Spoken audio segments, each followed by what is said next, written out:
Here are the top stories for today, October 24, 2019. President Duterte is advised to take some rest, even as Malacanang says he is in good condition. The Philippines jumps 29 notches up in the global rankings of the ease of doing business. Charges are prepared for the suspect in the killing of a columnist and his companion in Arayat, Pampanga.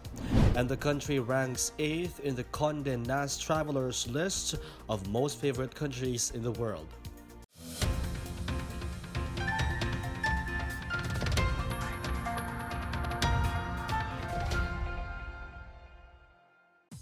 Good day, I'm William Theo. Welcome to the PNA Newsroom.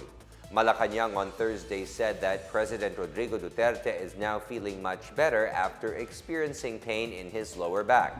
According to presidential spokesperson Salvador Penelo, the health condition of the 70-year-old president should not be a cause for concern.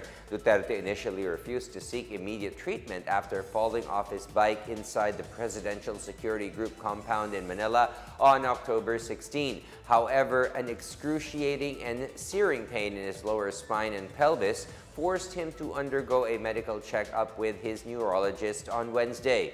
Panelo noted that Duterte's medical results showed that he is having muscle spasms, which could be aggravated by his motorcycle accident several years ago and from another minor mishap this month.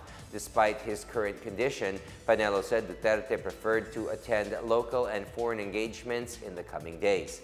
Meanwhile, Senator Christopher Bongo said President Duterte was advised to rest and take pain medications following the pain he has been experiencing on the spinal pelvic area of his body. The Philippine government remains optimistic that the country will continue to enjoy stronger bilateral ties and closer economic cooperation with Hungary.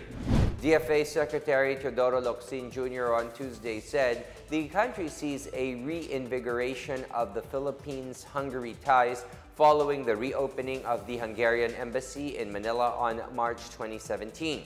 Locsin thanked Hungarian Foreign Minister Peter Siarto for the recent offer to increase the maximum number of scholarship grants to Filipino students. He added that Hungary's programs in agriculture and sustainable development, environmental science, food science, engineering, and public health are critical to the Philippines' development. Meanwhile, PCOO Secretary Martin Andanar said he expects the relationship of the two countries to generate mutual tangible benefits. Malacanang expressed confidence that the Supreme Court would continue to thrive under the leadership of newly appointed Chief Justice Diosdado Peralta. Presidential spokesperson Salvador Panelo enumerated Peralta's many accomplishments, including landmark decisions such as the imposition of the death penalty on a policeman who used his service firearm to shoot an 11-year-old boy while flying his kite on a rooftop. Peralta served in the judiciary as a trial court judge, associate justice, and presiding justice of the Sandigan Bayan and associate justice. He also served as a trial court judge, associate justice, and presiding justice of the Sandigan Bayan and associate justice. Panelo said Peralta also convicted the most number of accused involved in big-time drug cases and other serious crimes. Peralta will serve as Chief Justice until his mandatory retirement on March 27, 2022. Meanwhile, the Integrated Bar of the Philippines, or IBP, welcomed the appointment of Peralta, saying it will work and cooperate with him to achieve justice bilis. The National Disaster Risk Reduction and Management Council recommended on Wednesday the declaration of state of calamity in General Santos City following a huge fire that destroyed a shopping mall last week. Mayor Ronel Rivera convenes the council on Wednesday to assess the impact of the 6.3 magnitude earthquake that hit the city and parts of Mindanao on October 16 that also resulted to the fire that gutted the Gaisano Mall, displacing over 1,300 workers. The fire gutted down at least 90% of the 2.3-hectare shopping mall and left an estimated 2 billion pesos worth of damage. The City Council pushed for the calamity declaration to facilitate the use of the local government's emergency funds to assist the affected workers of Gaisano Mall and their dependents.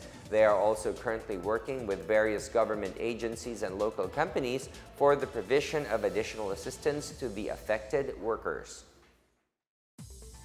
A workers' organization is using FDA to look into the possible asbestos contamination of a baby powder brand in the Philippines.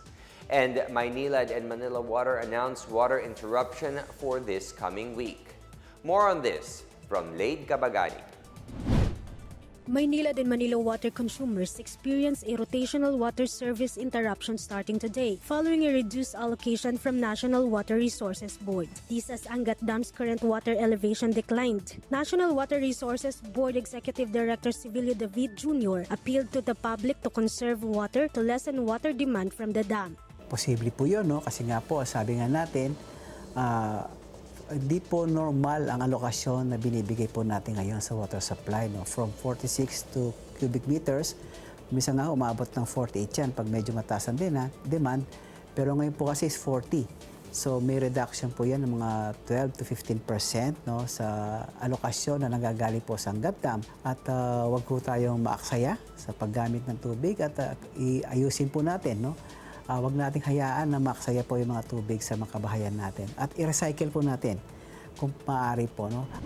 In other news, the Associated Labor Union Trade Union Congress of the Philippines or ALU-TUCP urged the Food and Drug Administration to conduct testing on a Johnson & Johnson baby powder to protect consumers from possible asbestos contamination. On October 18, the U.S. Food and Drug Administration announced that it has found the deadly chrysotile asbestos fibers in one batch of the product and advised consumers to stop using Johnson & Johnson baby powder with lot number 22318RB. The ALU-TUCP is pushing to ban the import, manufacture, use, process, distribution of asbestos for commercial purposes. Meanwhile, the LTFRB on Wednesday announced the granting of 855 special permits to public buses to supplement public transportation during the expected influx of passengers for Undas or All Saints Day. The special permits will be valid from October 30 to November 3. Aside from additional buses, the LTFRB will also inspect PUV terminals nationwide starting October 28 to ensure compliance to safety and security standards. For the PNA Newsroom, I'm Lade Cabagani. Still to come, the Philippines jumps 29 notches up in the global rankings of the ease of doing business. Incoming Coast Guard Chief Joel Garcia eyes more patrols in the West Philippine Sea. These and more when we return.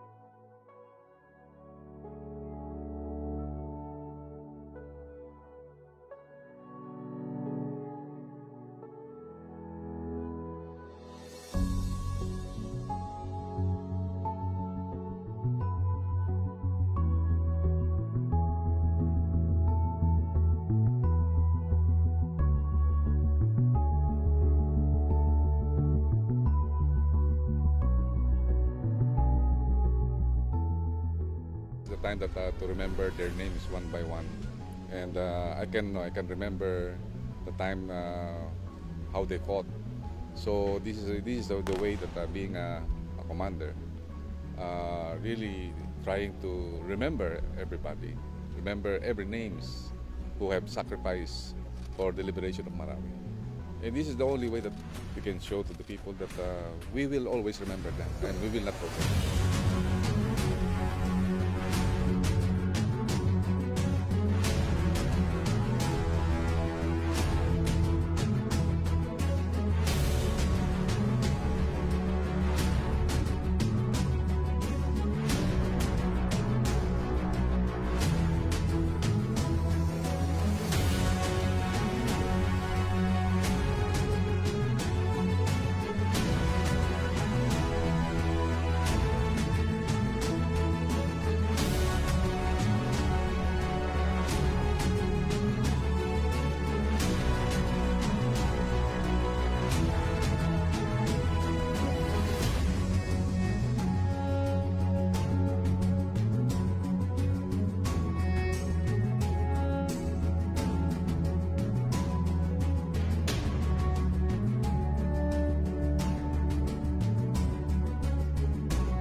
The Philippines has posted a significant improvement in the global rankings of the ease of doing business to 95th from 124th among 190 economies.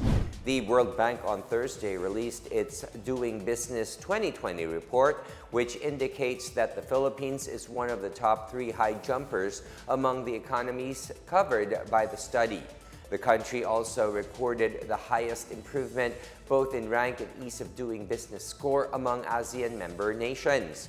The World Bank report cited the Philippine implementation of regulatory reforms in starting a business, dealing with construction permits, and protecting minority investors. PCOO Secretary Martin Andanar emphasizes the importance of corporate participation in peace building during a forum on corporate social responsibility in Cagayan de Oro City on Wednesday. Andanar, who is the designated cabinet officer for regional development and security for Northern Mindanao, or CORDS 10, discussed Executive Order 70, which underscores a whole-of-nation approach to attaining peace in conflict-affected areas. He explained the essence of the order and that it is every Filipino's responsibility to realize and sustain peace. He said the private sector could do their part by providing relief packages for calamity-hit victims, creating homes for Filipino families, and building classrooms. Andanar said President Rodrigo Duterte remained confident that private sector investment in tutoring and sustaining a livelihood for rebellious sectors would be successful models for other disenfranchised communities. Newly appointed Philippine Coast Guard Commandant Vice Admiral Joel Garcia on Wednesday eyed policies on patrolling the West Philippine Sea as foremost on his agenda. Garcia vowed intensified and longer patrol hours of PCG vessels along with the country's coastlines under his command. PCG spokesperson Captain Armando Balilo said the new PCG chief also wants to intensify the training of PCG personnel in preparation for new maritime challenges. Balilo said maritime safety and preparation for the rush of maritime commuters are also part of Garcia's immediate concerns.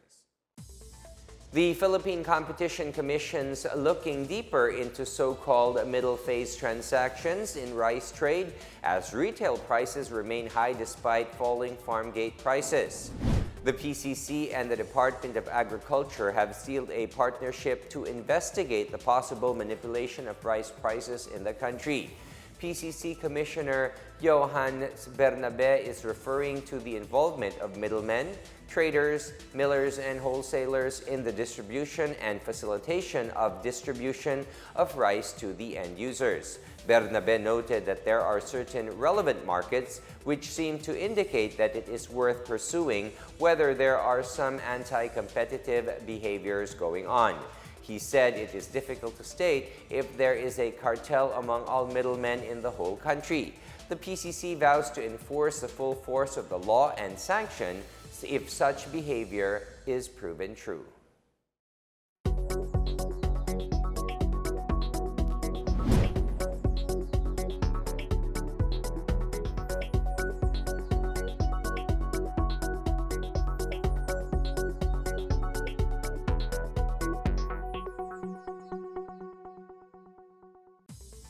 Government troops have killed 7 suspected members of the Bangsamoro Islamic Freedom Fighters, including a suspect in numerous bombings and robberies in a firefight in North Cotabato.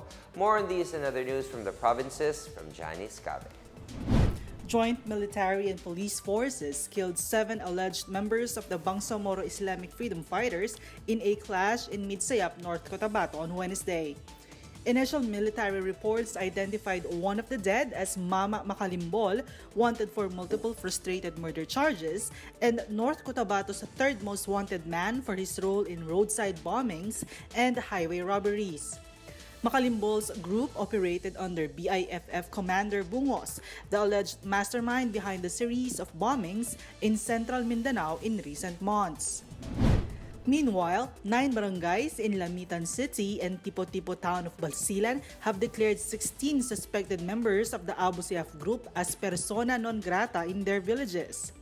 The declaration was made through a unified resolution approved by the 9 barangays belonging to Lamitan City and Tipo-Tipo Town. The village officials urged the public to immediately report to the authorities should they happen to see any of the 16 individuals. In Iligan City, the Criminal Investigation and Detection Group turned over to a trial court on Tuesday 3 men suspected of killing a policeman 6 years ago. Suspects Alnor Panontongan, Khairuddin Muto, and Abdul Razak Muto were arrested early morning Monday in Barangay Cadayonan, Munay Town in Lanao del Norte. The suspects were hiding under different identities. The 3 are charged for killing PO1 Muhammad Nur Muto, who was a cousin of the suspect, and the attempted killing of the victim's companion, Saduddin Halaluddin, in 2013. For the PNA Newsroom, I'm Janice Cave. Up next, charges are prepared for the suspect in the killing of a columnist and his companion in Arayat, Pampanga. And the Philippines ranks 8th in the Condé Nast Travelers list of most favorite countries in the world. We'll be back after a few reminders.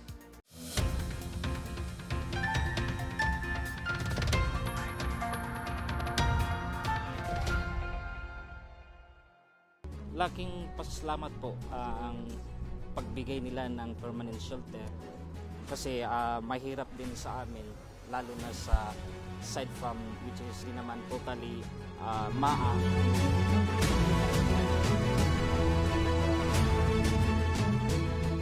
Itong project na to is yan ang pinakahihintay namin talaga na tulong sa amin actually. Kasi shelter yan, package yan na shelter, permanent shelter at saka livelihood. So kung yun na nga, we will start our livelihood inshallah kung nahulog na ang budget namin sa bangko para sa aming cooperative.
po ay napakatagumpay na reporting event sa pakikipagtulungan na rin ng ating pong mga kapatid at kaibigan sa media, sa regional and international media and national media na nagpunta mismo dito sa Marawi City. Kaya nagpapasalamat kami sa mga kasama natin sa media sa kanilang suporta na ibigay dito sa reporting event na inorganisa ng Task Force Bangon Marawi, PIA at ng Presidential Communications Operations Office para, ulitin ko lang, para ipakita ang mga rehabilitation efforts at ang mga pagbabago dito sa Marawi City. 2 taon matapos na i-liberate o mapalaya ang Marawi City sa kamay ng ISIS movement.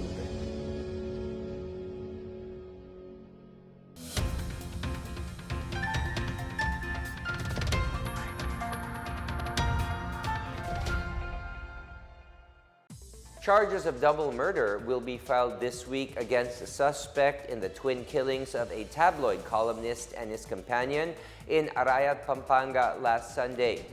PCOO Secretary Martin Andanar, also co-chair of the Presidential Task Force on Media Security, identified the gunman as Armando Maglaya Velasco, a public relations man of a local carnival in Barangay Kakutud. Citing a report from Task Force Executive Director Undersecretary Joel C. Egco, Andanar said the gunman had initially sent surrender feelers through his wife. Andanar commended the PT-FOMS, the Criminal Investigation and Detection Group, and the Arayat Police for the speedy arrest of the suspect. Jupiter Gonzalez, a columnist for the tabloid Remate, and his companion Christopher Tiongson were shot point-blank on October 20, apparently over a heated argument. The day after the twin murders, EGCO led PT FOM's investigators in taking over the investigation of the case in Arayat. The Quezon City government urges parents anew to have their children vaccinated against polio, as it reiterates that the oral polio vaccine is safe. QC Mayor Joy Belmonte said a significant number of parents have refused to have their children vaccinated despite the explanations of health workers. Some parents worry about the side effects or refuse because their children have already completed the vaccination through their private doctors before these efforts. The QC Health Department said an additional polio vaccine dosage is an added protection to the children. As of October 20, at least 160,000 children have been vaccinated during the first round of synchronized oral polio vaccination. In our 4 news, after months of being hit by protests, the government in Hong Kong officially withdrew the extradition bill as the session of Legislative Council resumed on Wednesday. Earlier this month, Carrie Lam had announced the withdrawal of the bill, which sought to legalize extradition from Hong Kong to countries including mainland China. Hong Kong, an autonomous region under China since 1998, is witnessing protests since early June against the extradition bill. Critics had feared extradition to mainland China could subject people to arbitrary detention and unfair trials. The protests continued even after the bill was officially dumped as demonstrators launched a pro-democracy movement. The people of Santa Rosa City, Laguna honored Maria Evangelista Carpena, the first Filipina soprano recording artist, on her 133rd birthday on Tuesday. Carpena's century-old collections and memorabilia were housed at the Museo de Santa Rosa as part of the celebration. Musical artists from the Philippine High School for the Arts performed Ang Maya, a Filipino folk song which Carpena recorded in the United States. Meantime, Mayor Arlene Arcillas recommended renaming the city's amphitheater into the Maria E. Cardena Hall. Born in Santa Rosa on October 22, 1886, Carpena is described as one of the most amazing women who carved her mark in Philippine history. Carpena's debut performance came when she performed for a benefit concert in 1901. She had her biggest break on stage in 1902 and was invited by then-Governor General Howard Taft to go to the U.S. in 1908. She died at the age of 28 due to health complications on March 8, 1915. The Philippines is named 8th among the most favorite countries in the world at the annual Condé Nast Traveler Awards. The country was named in the New York-based luxury and travel magazine's top 20 countries in the world by around 600,000 readers who registered for the 2019 survey. The Philippines outranked popular destinations such as Italy and Japan with a score of 90.63, a little lower than Indonesia, which topped the list at 92.78 points. Thailand took second place, followed by Portugal at the top 3 spot. In the same Reader's Choice Awards, Boracay was named the best island in Asia, with Palawan also ranking 4th in the same category. The travel magazine described Boracay as close to a tropical idyll with gentle coastlines and made for Instagram sunsets, as well as a thriving nightlife scene.